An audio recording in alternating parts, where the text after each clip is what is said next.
परमेश्वर के नाम को महिमा मिले। सबको जय मसीह की।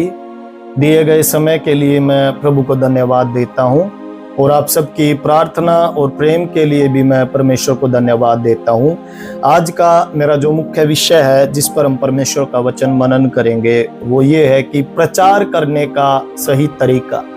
हम लोग सब प्रचारक है, प्रभु ने हमें जो है प्रचारक बनाया है, प्रचार करने वाला बनाया है और हम अपने अपने जगह पर अपने अपने क्षेत्र में जो है प्रचार करते हैं। और जब भी हमें अवसर मिलता है किसी दूसरे व्यक्ति से परमेश्वर का सुसमाचार बांटने का, तो हम जो है उनको सुसमाचार सुनाते हैं या फिर चार लोगों के बीच में हम प्रचार है जो करते हैं। लेकिन सही मायने में हमें कैसे प्रचार करना चाहिए, प्रभु के दासों ने पुराने नियम और नए नियम में कैसे प्रचार किया है, आज हम उसके बारे में जो है समझेंगे और उस तरीके को हम सीखने की कोशिश करेंगे जैसा बाइबल में लिखा गया है। सबसे पहले हम निकालेंगे इज़रा की पुस्तक, उसका 7 अध्याय और 10 आयत। इज़रा की पुस्तक 7 की 10 में लिखा हुआ है, क्योंकि इज़रा ने यहोवा की व्यवस्था का अर्थ जान लेने और उसके अनुसार चलने और इज़राइल में विधि और नियम सिखाने के लिए अपना मन है जो लगाया। जैसा कि मैं आज आप लोगों को बता चुका हूं, मेरा आज का जो मुख्य विषय है वो है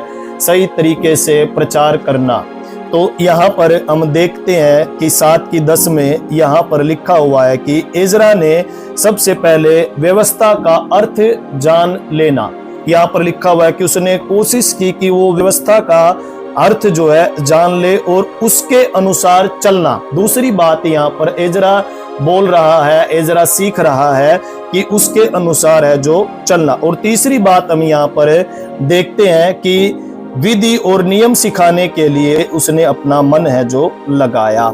हम यहाँ पर इज़रा के बारे में जो देखते हैं कि विधि और नियम सिखाने के लिए उसने अपना मन लगाया। आज हम जब भी प्रचार करते हैं तो सबसे पहले हमें व्यवस्था को अच्छी तरह से जान लेना है। जैसे यहाँ पर इज़रा ने कोशिश की और उसके बाद जो व्यवस्था हमें पता चल जाती है, फिर उसके अनुसार हमें चलना है, उस व्यवस्था के अनुसार हमें जीना है। यदि हमें व्यवस्था के बारे में पता है और हम दूसरे को उस व्यवस्था के बारे में सिखा रहे हैं, परमेश्वर के वचन के बारे में सिखा रहे हैं और खुद हम उस व्यवस्था पर या परमेश्वर के नियमों पर हम नहीं चल रहे, तो फिर हमारा प्रचार करने का कोई भी फायदा नहीं है। इसलिए हमें व्यवस्था के अनुसार है जो चलना है, जैसा हमने यहाँ पर इज़रा के बारे में पढ़ा। और तीसरी बात हमें यहाँ पर देखने के लिए मिली, विधि और नियम सिखाने के लिए अपना मन है जो हमें लगाना है। हमें हमेशा परमेश्वर का प्रचार करने के लिए तैयार रहना है। हमें अपने मन को हमेशा जो है तैयार रखना है परमेश्वर का वचन सिखाने के लिए। अभी हमने यहाँ पर इज़रा के बारे में है जो सीखा। अब हम दाऊद के बारे में हम देखेंगे, दाऊद क्या कहता है। भजन संहिता 51 में हम भजन संहिता 51 है जो निकालेंगे, उसमें परमेश्वर का वचन क्या कहता है। भजन संहिता 51 की 1 से लेकर 3 तक लिखा हुआ है कि हे परमेश्वर, अपनी करुणा के अनुसार मुझ पर अनुग्रह कर, अपनी बड़ी दया के अनुसार मेरे अपराधों को मिटा दे, मुझे भली भांति धोकर मेरा अधर्म दूर कर और मेरा पाप छुड़ाकर मुझे शुद्ध कर, मैं तो अपने अपराधों को जानता हूँ। यहाँ पर हम भजन संहिता 51 में देखते हैं कि यहाँ पर पश्चाताप का एक भजन है। यहाँ पर दाऊद जो है मेरे प्रियो पश्चाताप करता है और यहाँ पर लिखा हुआ है कि उसकी भीतरी आत्मा ने उसे फिर से जागृत किया और वो जाग उठा और जाग उठकर वो जो है प्रार्थना करता है और कहता है कि अपने आनंद का उद्धार मुझे तू फिर से दे दे और मैं उद्धार आत्मा देकर मुझे फिर से तू संभाल ले और तू मेरे अपराधों को जानता है। यहाँ पर ऐसा है जो लिखा हुआ है। और इस भजन में हम 3 बातों को विशेष देखते हैं, जो 3 बातें यहाँ पर दाऊद लिखता है। इसमें से भी हम जैसे इज़रा की पुस्तक में से हमने 3 बातें सीखी कि सही तरीके से हम कैसे प्रचार कर सकते हैं, वैसे ही यहाँ पर दाऊद भी 3 तरीके हैं जो यहाँ पर बताता है।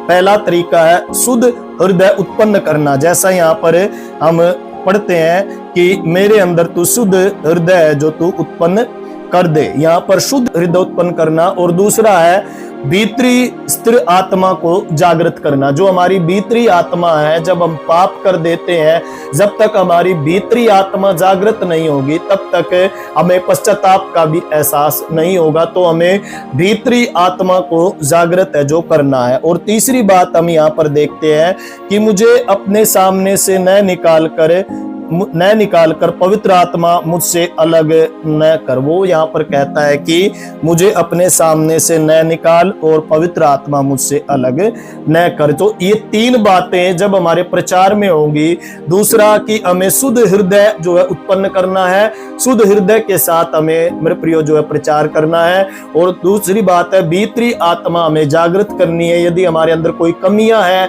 कोई ऐसी बात है, पाप की बात है, तो प्रचार करने से पहले हमें उन बातों को परमेश्वर के सम्मुख लेकर आना है और परमेश्वर के सम्मुख लाकर हमें उन्हें छोड़ देना है। और तीसरी बात है परमेश्वर से कहना है कि पवित्र आत्मा को मुझसे अलग न कर। जब हम पवित्र आत्मा अगर हमसे अलग हो गई तो हमारे जीवन में कोई भी फायदा, हमारा मसीह होने का कोई भी फायदा नहीं है। यदि दाऊद यहाँ पर तीन कार्य जो है परमेश्वर से नहीं कहता, तो यहाँ पर लिखा हुआ मैं अपराधियों को परमेश्वर का मार्ग सिखाऊंगा, परमेश्वर कहता है, जिसके कारण पापी परमेश्वर की ओर फिरेंगे। इससे हम यह समझ सकते हैं कि फलवंत प्रचार के लिए पवित्र किया हुआ हृदय, आत्मा की भरपूरी अनिवार्य है। जैसा भजन संहिता 34 और 103 अध्याय में भी हम दाऊद की भावनाओं को हम यहाँ पर पढ़ते हैं। तो एक अच्छा एक फलवंत प्रचार के लिए पवित्र हृदय की हमें आवश्यकता है। जब हमारा पवित्र हृदय होगा मेरे प्रियो, तो हमारे प्रचार का एक प्रभाव होगा, हमारा प्रचार एक फलवंत होगा। इसलिए हमें पवित्र हृदय के साथ जो है प्रचार करना चाहिए, जिसका परिणाम हमें देखने के लिए है जो मिले। अब हम यहाँ पर एक और व्यक्ति के बारे में है जो देखेंगे, सुलेमान। और सुलेमान भी किस रीति से प्रचार करता है हम निकालेंगे। सपोपदेशक की पुस्तक, सपोपदेशक उसकी 12 अध्याय और 9 आयत में परमेश्वर का वचन क्या कहता है। 12 की 9 से लेकर 11 तक हम जो है इस समय पढ़ेंगे। यहाँ पर लिखा हुआ है, उपदेशक जो बुद्धिमान था वह प्रजा को ज्ञान भी सिखाता रहा और ध्यान लगाकर और जांच परख करके बहुत से नीति वचन कर्म से रखता था। उपदेशक ने मन भावने शब्द खोजे और सिधाई से ये सच्ची बातें लिख दी। बुद्धिमानों के वचन अंकुश के समान होते हैं और सभाओं के प्रधानों के वचन गगड़ी हुई कीलों के समान है, क्योंकि वे एक ही चरवाहे की ओर मिलते हैं। हम यहाँ पर जो है देखते हैं कि सुलेमान के समान कोई भी ज्ञानी व्यक्ति यहाँ पर नहीं था। जितनी बुद्धि परमेश्वर ने सुलेमान को दी है, आज तक उसके समान कोई भी बुद्धिमान इस दुनिया में ना तो हुआ है और ना कभी होगा। और वो यहाँ पर कहता है कि बुद्धिमान उपदेशक जो बुद्धिमान था वह प्रजा को ज्ञान है जो सिखाता है। हमें अपने प्रचार में लोगों को ज्ञान है जो सिखाना चाहिए, ज्ञान की बातें हैं जो हमें सिखानी चाहिए। और उसके बाद लिखा है कि ध्यान लगाकर और जांच परख करके बहुत नीति वचन कर्म से सिखाता रहा। हमें जांच और परख भी करनी है अपने प्रचार में। हमें जांच और परख कर ये देखना है कि कहीं हमारी बातों से या हमारे प्रचार से किसी की भावनाओं को ठेस तो नहीं पहुंच रहा, या हम किसी एक व्यक्ति के ऊपर हमारा जो है प्रचार तो नहीं है। क्योंकि ज्यादातर हम देखते हैं कि कई ऐसे बातें होती हैं जो सिर्फ एक ही व्यक्ति को लेकर प्रचार किया जाता है। हम किसी को जो है दंडित नहीं कर सकते। हमारा प्रचार किसी को दुखी करने के लिए नहीं होना चाहिए, बल्कि हमारा प्रचार दूसरे को उत्साहित करने के लिए है जो होना चाहिए। हाँ, हम उसे जो है सिखा सकते हैं। अगर किसी ने कलीसिया में गलती की है तो हम पर्सनल उससे बात कर उसे बता सकते हैं कि परमेश्वर का वचन हमें ऐसा नहीं कहता। लेकिन सबके सामने हमें उसको जो है दंडित नहीं करना है। सबके सामने हमारा प्रचार ऐसा नहीं होना चाहिए कि हम उसको दुखी है जो हम लोग करें। यहाँ पर नीति वचन 16 की 24 भी एक बार हम पढ़ेंगे।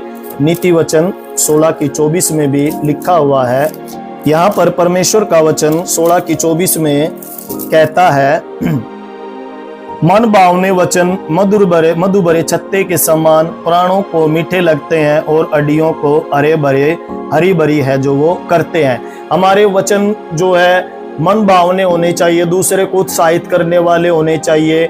और जब हम प्रचार करते हैं तो जैसा परमेश्वर का वचन कहता है, बोलो तो ऐसा बोलो जैसे परमेश्वर का वचन हो। तो हमारे वचन जो है, हमारे मुख से निकलने वाले वचन जो है वो ऐसे मीठे लगने चाहिए कि वो जैसा यहाँ पर लिखा है कि हड्डियों को भी वो हरा भरा कर सके। इसलिए यहाँ पर सुलेमान कहता है, सुलेमान जो लिखता है कि हमारे वन भावने वचन मधुर भरे छत्ते के समान प्राणों को मीठे लगते हैं और हड्डियों को हष्ट पुष्ट है जो वो कर देते हैं। इसलिए हमें दूसरे को उत्साहित करना है और हमारे वचन जो है मधु से भी मीठे जो है होने चाहिए, ताकि हमारे मुंह से निकलते हुए वचनों को लोग जो है सुन सके। अभी हम एक तीसरे व्यक्ति के बारे में है जो हम सीखेंगे।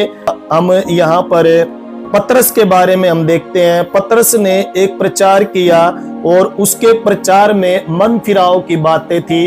और पतरस ने जब प्रचार किया, उसने खड़े होकर जब प्रभु यीशु मसीह के बारे में सुसमाचार सुनाया, प्रभु के बारे में, प्रभु की मृत्यु के बारे में, उसके जी उठने के बारे में जब पतरस ने बताया तो वहां पर लोगों ने मन फिराया। और हम देखते हैं कि 3000 लोगों ने जो है बपतिस्मा है जो लिया। आज मेरे प्रियो, अगर प्रभु यीशु मसीह अगर हमारे प्रचार में मेरे प्रियो प्रभु यीशु मसीह का जीवन, प्रभु यीशु मसीह के जीवन काल में किए गए कार्य, उसकी मृत्यु और उसके जी उठने का पुनरुद्धान नहीं है तो हमारा प्रचार बिल्कुल भी नहीं। अगर हमारे प्रचार में प्रभु यीशु मसीह का जिक्र नहीं होता तो हमारा प्रचार करना व्यर्थ है। हम जब भी प्रचार करते हैं तो एक बार हमें प्रभु यीशु मसीह के बारे में है जो हमें जरूर अवश्य है जो बताना चाहिए, जिससे लोग मन फिराए। जैसे पतरस ने यहाँ पर यीशु मसीह के बारे में बताया और उसी समय 3000 लोगों ने बपतिस्मा है जो लिया। तो मेरे प्रियो, ये कुछ बातें थी सही तरीके से प्रचार करना। और हम लोग जो है सही तरीके से प्रचार तभी कर पाएंगे जब हम परमेश्वर के वचन को अच्छी रीति से हम अध्ययन करेंगे। जब हम परमेश्वर का वचन अच्छी रीति से अध्ययन करने लग जाएंगे और पवित्र आत्मा को हम अपने जीवन में मांगेंगे तो परमेश्वर हमारा प्रचार जो है फलदायी होगा और हमारे प्रचार का एक परिणाम होगा जिसे लोग सुनकर मन फिराएंगे, प्रभु की ओर आएंगे और बपतिस्मा है जो लेंगे। यहाँ पर आज हमने इज़रा के बारे में सीखा, दाऊद के बारे में सीखा और हमने जो है यहाँ पर राजा सुलेमान के बारे में देखा और पतरस के बारे में देखा कि कैसे इन्होंने प्रचार करके, इनके प्रचार में वो दम था, वो बातें थी, वो सुहावनी बातें इनके प्रचार में थी। तो मेरे प्रियो, हम भी अच्छे तरीके से प्रचार करें ताकि दूसरे भी हमारे प्रचार से प्रभावित हो और प्रभु की ओर वो जो है फिरने पाए। मैं आप लोगों के लिए इस समय प्रार्थना करना चाहूंगा। प्रेमी परमेश्वर, हम धन्यवाद देते हैं। कई बार प्रभु हम प्रचार तो करते हैं लेकिन प्रभु उस प्रचार में प्रभु वो बातें नहीं होती प्रभु जैसा प्रभु हमने तेरे वचन में खुदावंत प्रभु सीखा है। हम प्रार्थना करते हैं प्रभु यीशु मसीह के नाम में, होने दे परमेश्वर पिता आज हमारा प्रचार प्रभु जी हालेलुया प्रभु दूसरे के लिए प्रभु आशीष का, दूसरे के लिए उद्धार का कारण है जो प्रभु बनने पाए। परमेश्वर, हम धन्यवाद देते हैं। सुनने वाले सभी श्रोताओं को, तेरे सेवकों को तेरे हाथों में सौंपते हैं, आशीष को मांगते हैं, धन्यवाद देते हैं प्रभु यीशु मसीह के नाम में हम इस प्रार्थना को मांगते हैं। सुन और ग्रहण कर पिता, आमीन आमीन। सो परमेश्वर का धन्यवाद हो। यदि आप लोग प्रार्थना कराना चाहते हैं तो स्क्रीन के ऊपर एक नंबर दिया गया है, आप उस पर जरूर संपर्क करें, हम आपके लिए प्रार्थना करेंगे। God bless you. सबको जय मसीह की।